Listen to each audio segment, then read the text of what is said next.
ومن عاداهم فقد عاد الله ومن أحبهم فقد أحب الله ومن أبغضهم فقد أبغض الله ولعنة الله على أعدائهم أعداء الله إلى يوم لقاء الله. أما بعد فقد قال الله سبحانه وتعالى في القرآن المجيد: أعوذ بالله من الشيطان الرجيم. بسم الله الرحمن الرحيم. وقالوا لو كنا نسمع أو نعقل ما كنا في أصحاب السعير. درود پڑھ دیں محمد والا.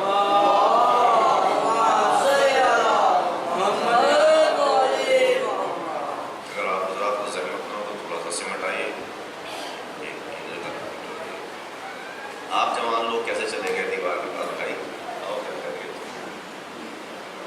ابھی سے بڑھاپے کا احساس تو نہیں ہونے لگا.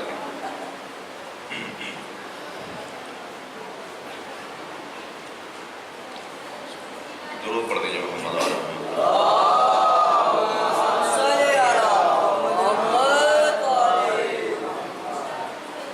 قرآن مجید کے 29ویں پارے کے پہلے سورہ ملک کی 10ویں آیت، جس کو یہاں کی مجلسوں کے لیے عنوان قرار دیا ہے، اس میں اللہ تعالیٰ و تبارک جہنمیوں کی زبانی ان کے جہنمی ہونے کی وجہ نقل کر رہا ہے. جب ان سے پوچھا گیا کہ تم جہنم میں کیوں ڈالے گئے، تو ان کا جواب اتنا تھا کہ کاش ہم سننے والے ہوتے اور سمجھنے والے ہوتے تو ہم ہرگز جہنم میں نہ ہوتے. یہ سوال ہے اس بات کو دیکھ کر کے کہ کیا واقعی جہنم والے نہ سنتے ہیں نہ سمجھتے ہیں، اسی وجہ سے وہ جہنم میں چلے جاتے ہیں؟ اگر ایسا ہو کہ وہ نہ سن سکتے ہیں نہ سمجھ سکتے ہیں تو جتنے بہرے لوگ ہیں سب جہنمی، اور جتنے سننے والے لوگ ہیں وہ سب جنتی. مگر آج تک نہ کسی نبی نے ایسا کہا، نہ کسی ولی نے ایسا کہا، نہ کسی عالم نے ایسا کہا، کسی محدث نے ایسی بات نہیں کہی، اور یہ بات عقل میں آنے والی بھی نہیں ہے کہ جتنے بہرے ہوں سب جہنمی اور جتنے سننے والے ہیں وہ سب جنت میں جائیں گے. اس لیے کہ کوئی انسان اگر سننے کی صلاحیت رکھتا ہے تو وہ صلاحیت اس نے اپنے آپ تھوڑی پیدا کی ہے، اور اگر کوئی سننے کی صلاحیت نہیں رکھتا ہے تو بھی کسی نے اپنے آپ کو جان بوجھ کر ایسا نہیں بنایا ہے کہ اسے سنائی نہ دے. جی، ہم اگر سماعت رکھتے ہیں، سننے کی صلاحیت رکھتے ہیں تو اللہ نے عطا کی ہے. کوئی انسان سننے کی صلاحیت نہیں رکھتا ہے تو اللہ نے اس کو ایسا بنایا ہے. ایسا ہی ہے نا؟ تو دونوں چیزیں اللہ کی طرف سے ہیں. تو کوئی نہ کوئی تو وجہ ہونی چاہیے ایسی کہ جس کی بنیاد پر جہنم والے یہ کہتے ہیں کہ اے کاش ہم سن سکتے ہوتے اور سننے کے بعد سمجھ سکتے ہوتے تو پھر ہم جہنم میں نہ جاتے. میں نے ایک دن عرض کیا تھا آپ کی خدمت میں کہ اگر جہنم والے سب کے سب بہرے ہوتے تو وہ یہ نہ کہتے کہ ہم سنتے اور سمجھتے، بلکہ وہ اللہ کے سامنے یوں جواب دیتے کہ اے مالک، اگر تو نے ہمیں سننے والا بنایا ہوتا اور سمجھنے والا بنایا ہوتا تو پھر ہم جہنم میں نہ آتے. انہوں نے یہ جواب نہیں دیا، بلکہ جواب یہ دیا کہ اے کاش ہم سن لیتے اور سمجھ لیتے تو جہنم میں نہ آتے. دونوں باتوں میں بڑا فرق ہے. تو پھر وہ پوائنٹ کیا ہے جس کی بنیاد پر اکثر لوگ سن کر اور سمجھ کر بھی جہنم کے راستے پر چل پڑتے ہیں؟ اب پوائنٹ سنتے ہیں، سمجھتے ہیں؟ بھئی آپ کے یہاں سے لاؤڈ اسپیکر کے اوپر اذان ہوئی، اللہ اکبر، کتنے لوگوں کے کان میں یہ آواز گئی؟ جتنے لوگ بھی آس پاس کلومیٹر، 2 کلومیٹر، 4 کلومیٹر کے دائرے میں ہوں گے، سب کے کانوں میں یہ آواز جائے گی۔ انہوں نے سنا کہ نہیں سنا؟ سن لیا۔ اس اذان کی آواز کو سننے کے بعد انہیں یہ بھی سمجھ میں آ گیا کہ نماز کا وقت ہے۔ جو مسلمان ہیں ان کو تو یقیناً سمجھ میں آ جائے گا کہ نماز کا وقت ہے۔ جو مسلمان نہیں ہیں انہیں بھی سمجھ میں آ جاتا ہے کہ مسلمانوں کی نماز کا وقت آ گیا ہے۔ جی تو آپ سن بھی لیا انہوں نے اور سمجھ بھی لیا کہ نماز کا وقت آ گیا ہے۔ اسی لیے کسی شخص نے میرے مولا حضرت امام رضا علیہ السلام سے پوچھا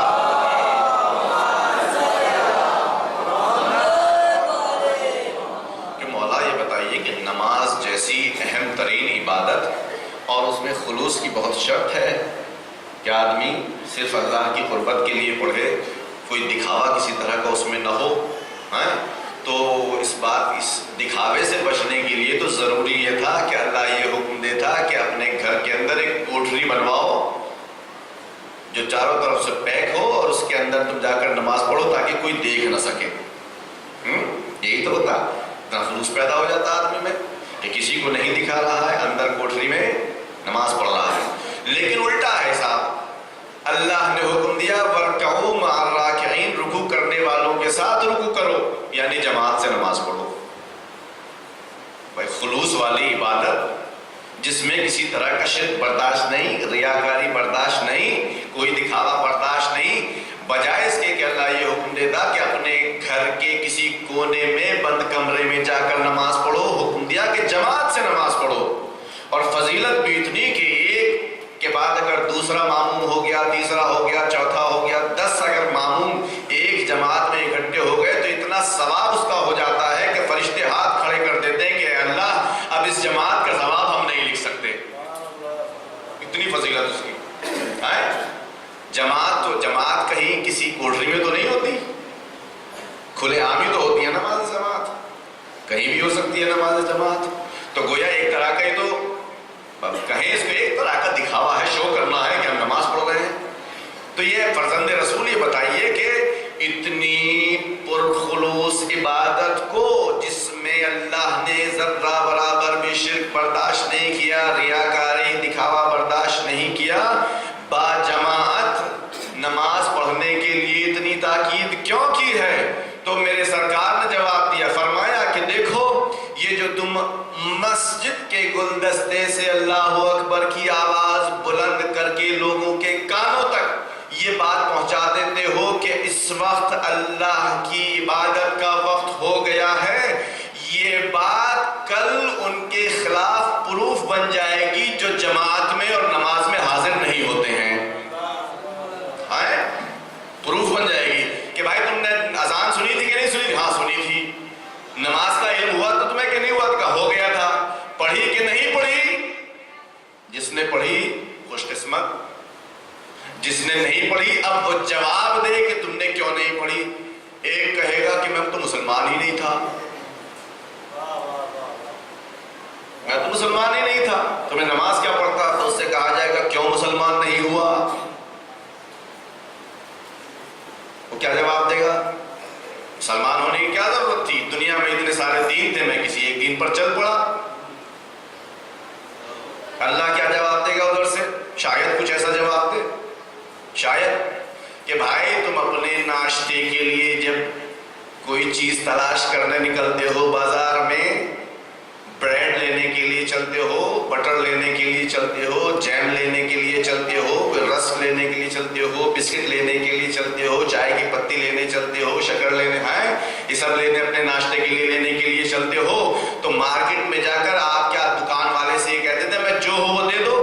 نہیں، وہاں جا کر کہتے ہو کہ مجھے اسی کمپنی کی چاہیے، یہی کمپنی چاہیے، یہی۔ بھائی اتنی ہزاروں کمپنیاں ہیں، اس میں سے کسی کا بھی اٹھا لائیے کہ نہیں میٹر بہت کھانے کا ہے اور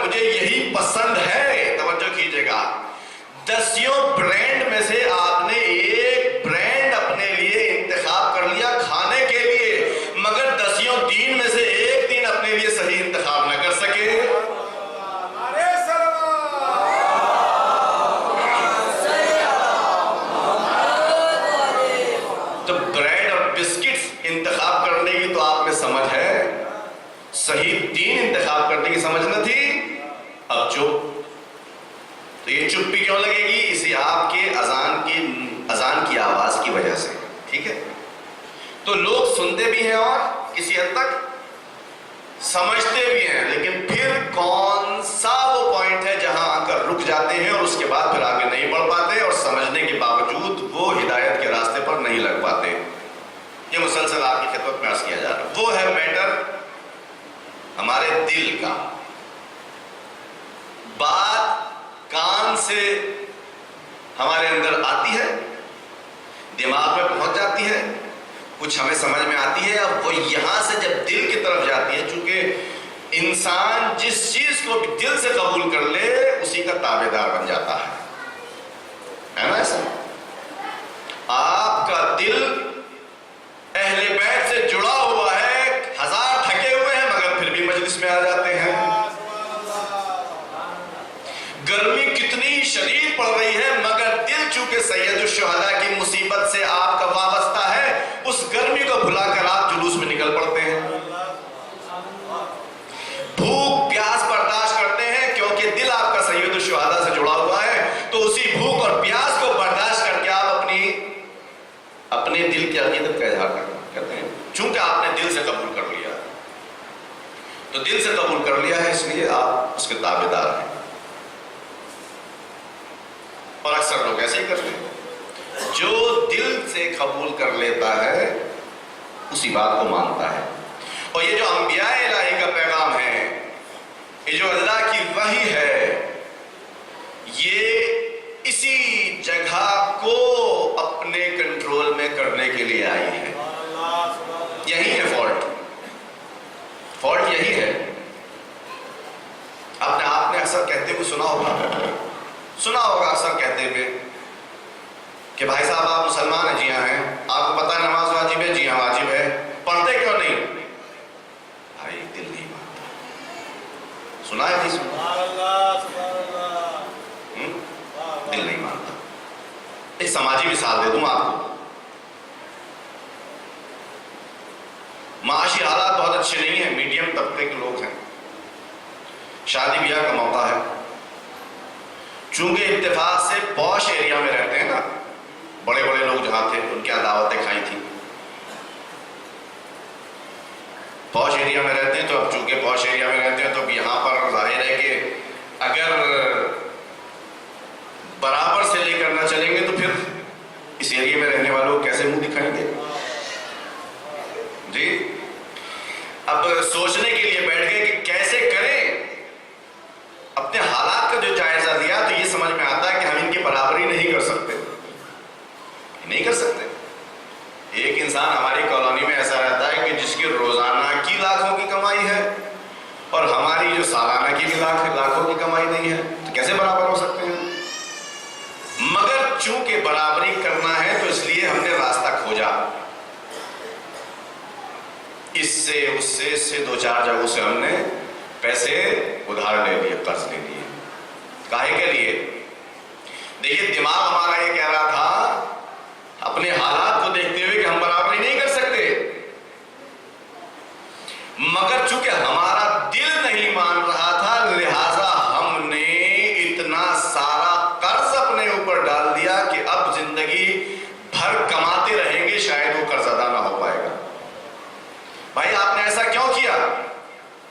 بھائی اچھا نہیں لگتا، ہمارے دل کو اچھا نہیں لگتا کہ ہم لوگوں کے درمیان رہیں. اور ذرا ایک سلوات پڑھ دیجیے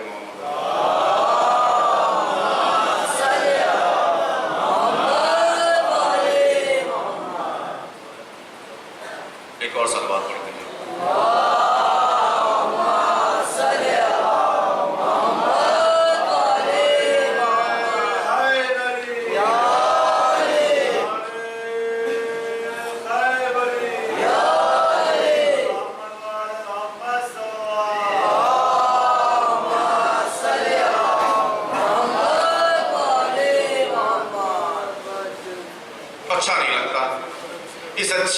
اچھا لگنے یا اچھا نہ لگنے نے زندگی ہماری ڈبو دی.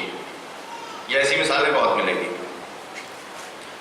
تو یہی جو جگہ ہے ہمارے سینے کے اندر، یہی وہ تالا ہے، اگر کھل جائے تو جنت کی طرف ہم چلے جائیں، اگر یہ بند رہے تو 1,24,000 انبیاء، ان کے اتنے ہی اوصیاء، اور پھر بعد میں 13 معصومین زور لگاتے ہیں اڑی چوٹی کا، یہ تالا اگر نہ کھلے گا ہم خود نہیں کھولیں گے، ہمیں جنت میں کوئی نہیں لے جا سکتا جب تک ہم خود نہیں کھولیں گے۔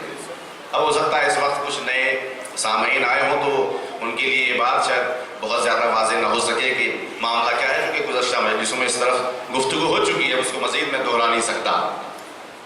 تو بات ہے صرف دل کی کہ میرے دل کو اچھا لگتا ہے کہ میرے دل کو اچھا نہیں لگتا، میری خواہش ہے کہ ایسا ہو اور میری خواہش ہے کہ ایسا نہ ہو۔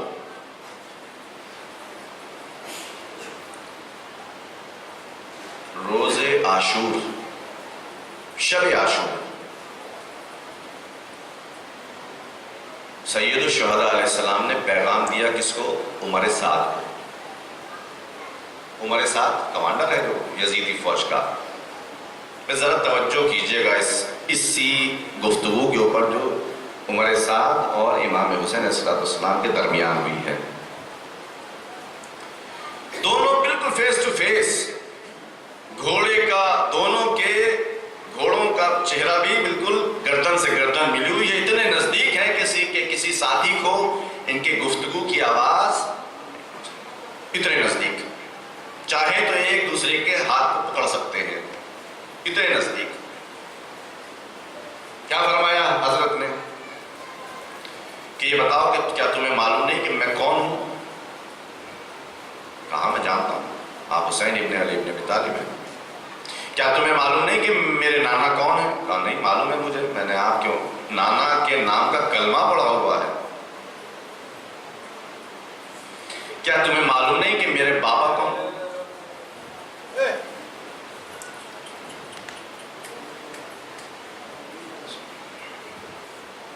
سلوات پڑھ دیجیے۔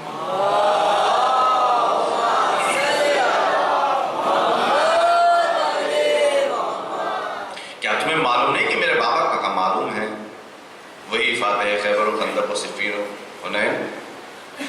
معلوم نہیں کہ میری ماں کون ہے؟ کا معلوم ہے، صدیقہ کبریٰ۔ تمہیں معلوم ہے میرے بھائی؟ سب کچھ معلوم ہے۔ کہا تو پھر تم مجھ سے لڑنے کے لیے کیوں آئے ہو؟ دیکھا آپ نے، اس نے سنا بھی ہے اور سمجھا بھی ہے۔ لڑنے کے لیے کیوں آئے ہو بھائی؟ کہنے لگا وہ اصل میں مجھے کچھ چیز ایسی پسند ہے جس کی بنیاد پر میں اس موقع کو ہاتھ سے نہیں جانے دیتا، نہیں چاہتا کہ یہ موقع میرے ہاتھ سے نکل جائے۔ کہنے لگا اگر میں آپ سے نہ لڑوں گا تو دوسرے آ کر لڑیں گے، اور اگر میں ابھی اس کمانڈری سے استعفیٰ دے دیتا ہوں تو پھر یزید میرے بچوں کو نہیں چھوڑے گا۔ حضرت نے کیا فرمایا؟ گارنٹی آؤ، جہاں ہمارے بچے رہیں گے وہیں میں انتظام کر دیتا ہوں کہ تمہارے بچے بھی رہیں گے۔ کہا نہیں، وہ اصل میں میری کوفے اور اس کے اطراف میں بہت ساری جائیداد ہے، اگر میں ابھی کمانڈری سے استعفیٰ دے کر آپ کی طرف آ جاتا ہوں تو ابن زیاد میری ساری جائیداد ہڑپ لے گا۔ حضرت نے فرمایا کہ چلو مدینے کے اطراف میں تمہیں بہترین جگہ دے دیتا ہوں، اس سے بھی زیادہ، اور صرف مدینے کے اطراف میں نہیں، ہمارا ساتھ دو گے تو یہاں بھی تمہیں ملے گی اور وہاں بھی تمہیں ملے گی۔ دیکھیے فائدے کا سودا ہو رہا ہے۔ کہ یہ سب تو ٹھیک ہے، اگر میں استعفیٰ دے دیتا ہوں تو پھر فرزند رسول وہ رے کی حکومت جس کو میں سال ہا سال سے طلب کر رہا ہوں وہ میرے ہاتھ سے چلی جائے گی۔ دیکھیے سنا ہو اس نے سید الشہداء کی زبان پر، سمجھ بھی لیا اس نے کہ یہی ہے۔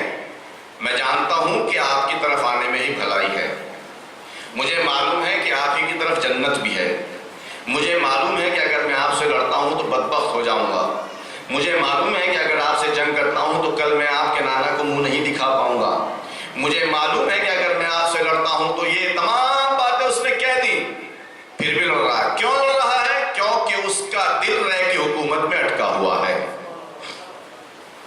کہاں اٹکا ہوا ہے؟ رے کی. مولا نے بس ایک جملہ اس سے فرمایا کہ اگر تم رے کی حکومت کے چکر میں ہم سے لڑنے آ رہے ہو تو یاد رکھو کہ تم رے کی حکومت کا گیہوں بھی نہیں چکھ پاؤ گے. گیہوں بھی نہیں چکھ پاؤ گے. اور جیسا مولا نے کہہ دیا ویسا ہو گیا. تو اتنی باتیں سن. اب سید الشہداء جس سے کہیں وہ نہ مانے تو آپ کو تعجب ہوگا کہ نہیں ہوگا؟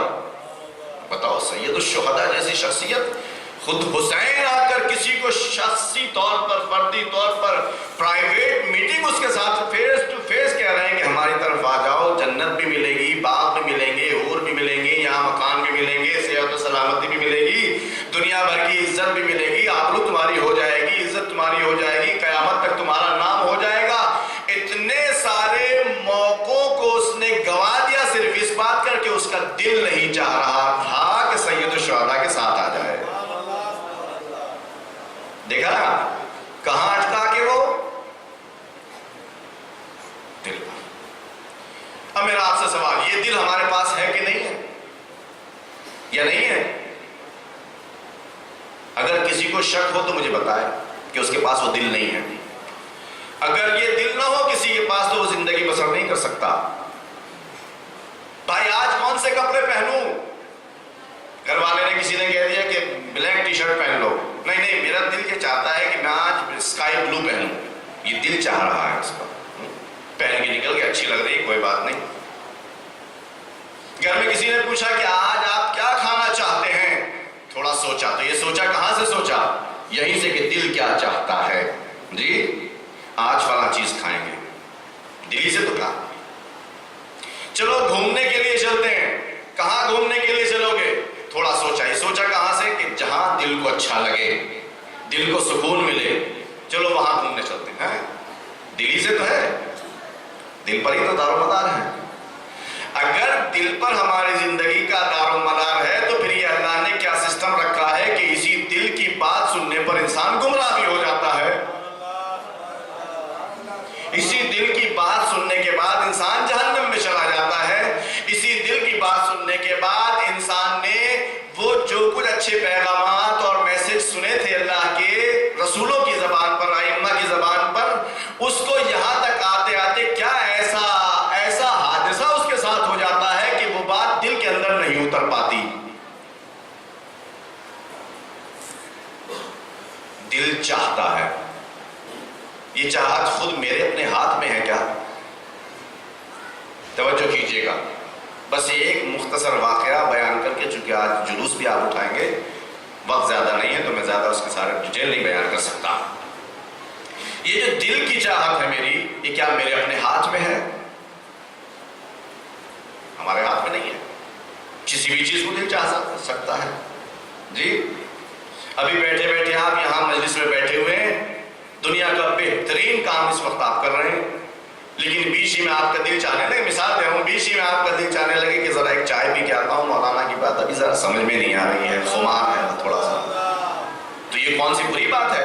آپ اٹھ کے چلے جائیں گے، چائے پی کے آ جائیں گے. جی تو میرے اپنے ہاتھ میں تو نہیں ہے. جب ہاتھ میں نہیں ہے تو اس دل کی بنیاد پر اللہ مجھے جہنم میں کیسے بھیج سکتا ہے؟ بات تو یہ طے ہوئی تھی کہ ہمارا ارادہ ہی اور ہمارا اختیار ہی دخالت رکھتا ہے اس بات میں کہ ہم جنت میں جائیں کہ جہنم میں جائیں. تو جب یہ ہمارا ارادہ ہمارے اختیار میں نہیں ہے تو اللہ اس بنیاد پر کیسے ہمیں جہنم میں بھیج سکتا ہے اور کیوں جنت میں جانے سے روک سکتا ہے؟ دیکھیے ایک مسئلہ ہے خود ارادے کا، ارادہ ہونا، وجود میں آنا، یہ تو ہمارے اختیار میں نہیں ہے.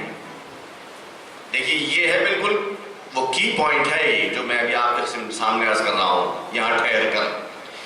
اصل ارادہ جو ہمارے دل میں پیدا ہوتا ہے وہ ہمارے اختیار میں نہیں ہے. اللہ اس پر بھی کچھ نہیں پوچھے گا ہم سے. برا ارادہ کیا ہو آپ نے یا اچھا کیا ہو، کوئی پوچھنے والا نہیں. لیکن اسی ارادے کو بیس بنا کر جو عمل آپ نے کیا ہے وہاں آپ سے پوچھ گچھ ہوگی. اب یہاں پر ہمارے ارادے کی کوالٹی کو پرکھا جائے گا. یہ دیکھا جائے گا کہ یہ جو اس بندے نے عمل کرنے کے لیے ارادہ کیا یہ اچھا ارادہ کیا یا برا ارادہ کیا۔ تھوڑی سی شاید بات گہرائی میں جا رہی ہے، میں ایک مثال دے دوں آپ کو۔ یہ بتائیے کہ ہمارے ائمہ، ہمارے پنجتن علیہ السلام، ان کے پاس بھی ارادہ تھا کہ نہیں تھا؟ تھا کہ نہیں تھا ارادہ؟ یقیناً ارادہ تھا۔ میں آگے بڑھنے سے پہلے یہ اعلان پڑھ دوں، ایک صلوات پڑھ دیجیے محمد والے محمد کا۔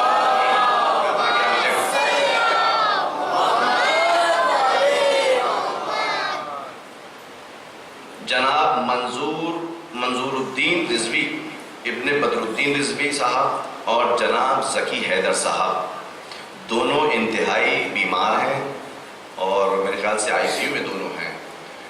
اٹیک ہو گیا کچھ ان کو، تو آپ تمام عزاداران حسینی سے دعا ہے، میری گزارش ہے کہ ان دونوں کے لیے دعا کیجیے، نہ صرف ان دونوں کے لیے بلکہ تمام بیماروں کے لیے دعا کیجیے تاکہ شہزادہ قاسم ابن حسن کے طفیل میں انشاءاللہ تمام بیمار اچھے ہو جائیں۔ ایک بار صلوات پڑھ دیجیے محمد والے۔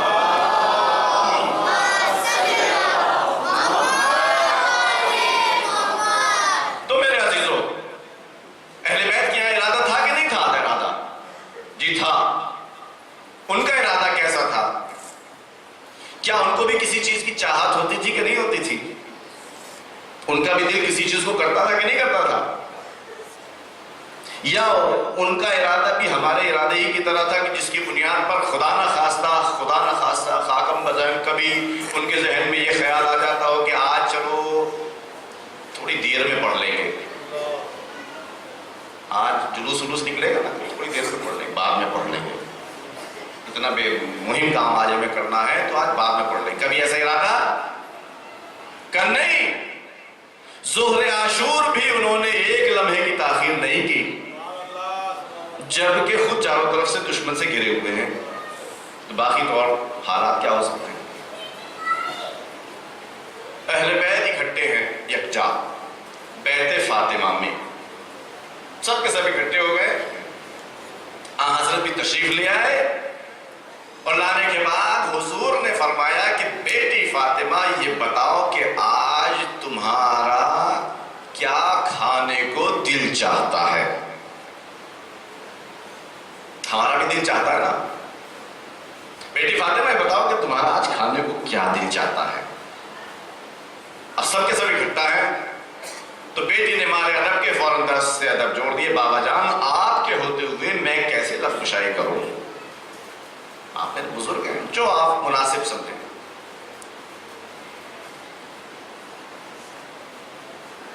علی مرتضی بھی موجود ہیں، کہ علی یہ بتاؤ کہ کیا کھانے کو دل چاہتا ہے؟ انہوں نے بھی ادب کا لحاظ رکھتے ہوئے، اے رسول خدا جب آپ موجود ہیں تو میں لب کشائی نہیں کروں گا۔ رسول خدا نے اپنے بڑے نواسے سے پوچھ لیا کہ حسن بتاؤ کچھ کھانے کو دل چاہتا ہو تو؟ انہوں نے حوالہ دے دیا اپنے چھوٹے بھائی حسین کی طرف کہ جو حسین کہیں وہ کیا۔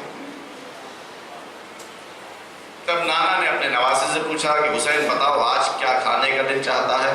اب کھانے کا کوئی ویسے تو اہتمام نہیں ہے وہاں، کئی دن فاتح ہوا کرتے تھے، مگر آج شاید کچھ خاص اہتمام ہے جس کی بنیاد پر میرے رسول اتنا بار بار تاکید سے پوچھ رہے ہیں کہ بتاؤ تمہارا کیا دل چاہتا ہے۔ اب چھوٹے نواسے نے سب کی طرف حوالہ دے کے پھر جب بات وہیں تک پہنچ گئی کہ حسین ہی بتائیں گے تو عرض کیا کہ اے نانا خورما اگر مل جائے تو بہت اچھا ہے۔ حضرت نے دستے دعا بلند کر کے اے پروردگار یہ میرے اہل بیت ہیں، میں تیرا نبی ہوں، ہم تیری توحید اور وحدانیت کی گواہی دیتے ہیں فلاں، اور میرے ان بچوں کا دل چاہتا ہے کہ یہ آج بہشتی خورما کھائیں۔ دل چاہتا آپ کا؟ بس ادھر دعا ختم ہوئی نہیں تھی کہ ایک خوشبودار طبق میں، بہترین طبق میں بہشتی خورما کھجوریں نازل ہو گئیں۔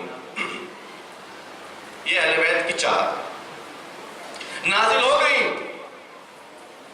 طبق کا پردہ ہٹایا، ایک کھجور اٹھائی، سب سے پہلے حسین کے منہ میں، پیغمبر نے ایک کھجور دے دی، اور ساتھ ہی فرمایا کہ کیا فرمایا کہ حسین یہ کھجور تمہیں مبارک ہو۔ حسین نے. دوسری کھجور اٹھائی حسن مجتبیٰ کے منہ میں، اے حسن یہ کھجور تمہیں مبارک ہو. تیسری کھجور اٹھائی اپنی بیٹی فاطمہ کے منہ میں، اے بیٹی یہ کھجور تمہیں مبارک ہو. تینوں کھجوریں کھلا دی. اب بچے کون؟ علی مرتضیٰ. ایک اور کھجور اٹھائی علی مرتضیٰ کے منہ میں. اب چاروں کو ایک ایک کھجور دے دی حضرت نے. اب تو نوبت تھی خود حضور کی، مگر حضور نے جو یہ بات والی کھجور اٹھائی دوبارہ سے علی مرتضیٰ کے دہن مبارک میں. توجہ کیجئے گا، پھر سے علی مرتضیٰ کے منہ میں. اب بچوں نے اپنے ظاہری حالات کے اعتبار سے فوراً نانا سے کہا، نانا اگر زیادہ کھلانے کی بات تھی تو ہم بچے تھے، ہمیں زیادہ کھلاتے، بابا کو آپ نے دوبارہ سے کیوں کھجور کھلائی؟ توجہ کیجئے گا. بس یہاں رسول خدا نے مسکرا کر فرمایا، اے میرے بچوں دھیان رکھو، جیسے ہی میں نے کھجور علی مرتضیٰ کے منہ میں ڈال کر کہا تمہیں کھجور مبارک ہو، میں نے اپنے پروردگار کی آواز سنی کہ وہ بھی فرما رہا ہے کہ علی کھجور تمہیں مبارک ہو. توجہ کیجئے گا. بس جیسے ہی میں نے اپنے پروردگار کی آواز سنی تو چونکہ میں ہمیشہ اپنے پروردگار کی آواز کا مشتاق رہتا ہوں اور اس آواز کو سننے کے لیے علی سے بہترین وسیلہ میں نے کسی کو نہیں پایا، لہٰذا میں نے دوبارہ سے یہ کھجور اٹھا کر ان کے منہ میں دی. اور جب پھر سے میں نے کھجور دی، پھر سے ادھر سے آواز آئی، علی مرتضیٰ تمہیں یہ کھجور مبارک ہو. اور بیٹا اگر تم بیچ میں نہ بولتے تو یہ ساری کھجور علی کو کھلاتا رہتا، اللہ کی آواز کو سنتا رہتا. صلوات بھیجئے محمد و آل محمد پر.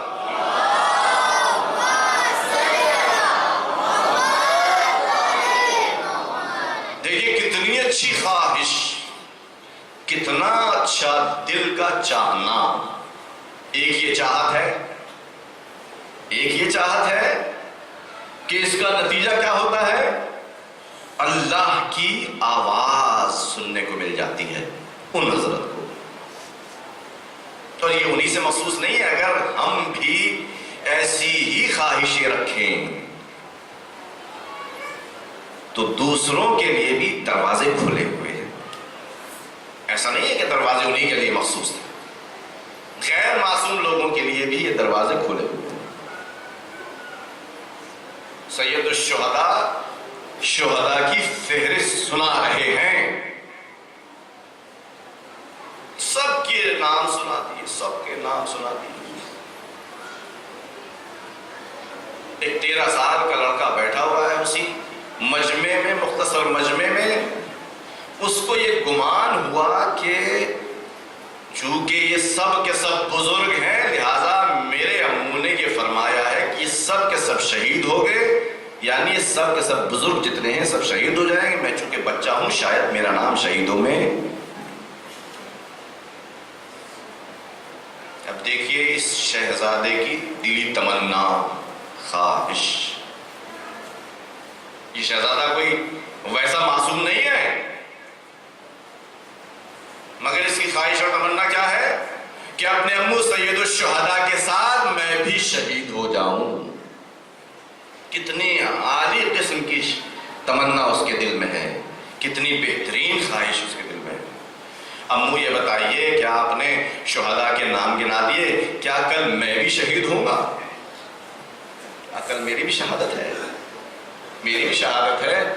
سید الشہداء نے اپنے اس بھتیجے کا شاید امتحان لیا اور یہ بات سمجھانے کی کوشش کی کہ ہمارے یہاں کے بچے بھی خوب سوچ سمجھ کے کوئی قدم اٹھاتے ہیں. پوچھا یہ بتاؤ کہ موت تمہاری نظر میں کیسی ہے؟ موت تمہاری نظر میں کیسی ہے؟ عرض کی ہے منہ احلا من العسل، میں شہد سے بھی زیادہ شیرین پاتا ہوں.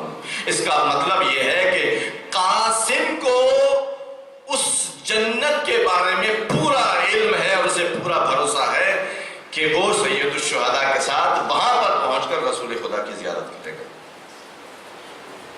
اچھا شہد سے زیادہ شیرین ہے، اگر اتنا ہی موت تمہارے نزدیک شہد سے زیادہ شیرین ہے تو کل دیکھنا کہ تمہیں کیسے موت ملے گی.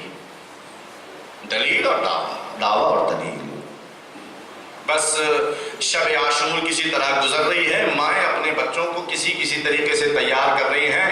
یہ شہزادہ بھی ذہنی طور پر تیار ہو گیا، اس لیے کہ امو نے اس کو بشارت دے دی کہ ہاں بیٹا کل تم بھی شہید ہوگے اور تمہارا ننھا بھائی علی اصغر بھی شہید کر دیا جائے گا. یہ بشارت سن کر قاسم کو اطمینان ہو گیا کہ ہاں کل میں بھی شہید ہوں گا. اب روز عاشور جو آیا تو مقتل کی کتابیں یہ لکھتی ہیں کہ علی اکبر کے جانے کے بعد دوسرا شہید جو گیا ہے وہ ہے قاسم ابن الحسن، 13 سال کا نوجوان. ابھی اس کا قد اتنا نہیں ہے کہ اس کے اوپر کوئی زرہ اس کے تن پر آ سکے. ابھی اس کا قد اتنا نہیں ہے کہ شمشیر اس کے ساتھ میں رہ سکے. ابھی اس کا قد اتنا نہیں ہے کہ اس کے سر کے اوپر خود لگایا جا سکے.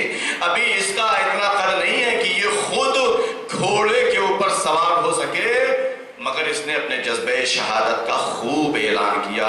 امو کے پاس آ گئے، امو مجھے بھی اجازت دے دیجئے. تاریخ یہ بتاتی ہے کہ اس قاسم کو جو بھائی کی نشانی ہے حسین کے لیے، بس سید الشہداء نے اپنی آغوش میں لے کر گریہ شروع کر دیا.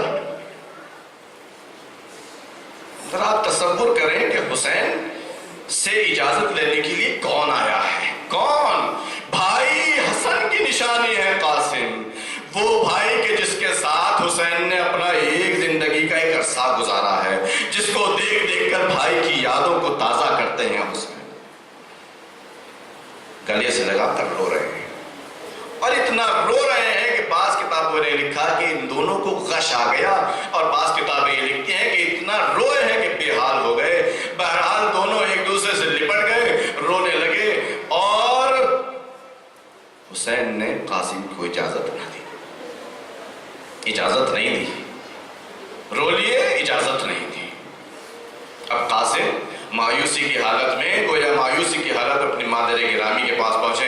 اماں آپ نے کل مجھے تیار کیا تھا شہادت کے لیے، کل شہیدوں میں میرا نام گنایا تھا میرے مولا نے، مگر نہیں معلوم کہ اس وقت میرے آقا مجھے پڑھنے کی اجازت کیوں نہیں دے رہے. جزاکم ربکم خیر الجزا. آفرین ہو اس نوجوان پر کہ جو اپنے وجود کو سید الشہداء پر قربان کر دینا چاہتا ہے. ماں نے اپنے قاسم کو سینے سے لگایا، بیٹا گھبراؤ نہیں، بابا کی ایک وصیت تمہارے پاس ہے. اس وصیت کو بازو پہ سے کھولا اور دونوں سید الشہداء کی خدمت میں آ گئے. خوشی خوشی قاسم نے وہ کاغذ سید الشہداء کی خدمت میں پیش کر دیا ہے. امو، بابا کا یہ حکم تھا کہ اگر کبھی میرے بھائی حسین پر کوئی مصیبت آن پڑے تو اس تعویذ کو کھول کر دیکھ لینا اور ان کے ساتھ دینے میں ذرہ برابر کوتاہی نہ کرنا. اے آقا، اس سے زیادہ مصیبت کا وقت کیا ہو سکتا ہے جب دشمن ایک لمحے کے لیے آپ کی جان کے پیچھے نہیں چھوڑتے. حسین نے اس ورقے کو دیکھا، بھیا کی بھیا کی تحریر کو دیکھا، بھائی حسن پھر سے یاد آ گئے، پھر سے آنسو بہا دیے، پھر سے قاسم کو اپنے کلیجے سے لگایا، اور لگانے کے بعد ایک دم سے دور کر کے کہنے، اچھا بھیا خدا حافظ، اچھا قاسم خدا حافظ. خدا حافظ تو کر دیا، خود اپنے ہاتھ سے قاسم کے سر کے اوپر امامہ باندھا، تلوار کسی طرح سے ان کے لٹکا دی، اور اپنے ہاتھ سے گھوڑے پر سوار کر دیا، اور اس کے بعد خدا حافظ کر کے عزیزوں جو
سکے.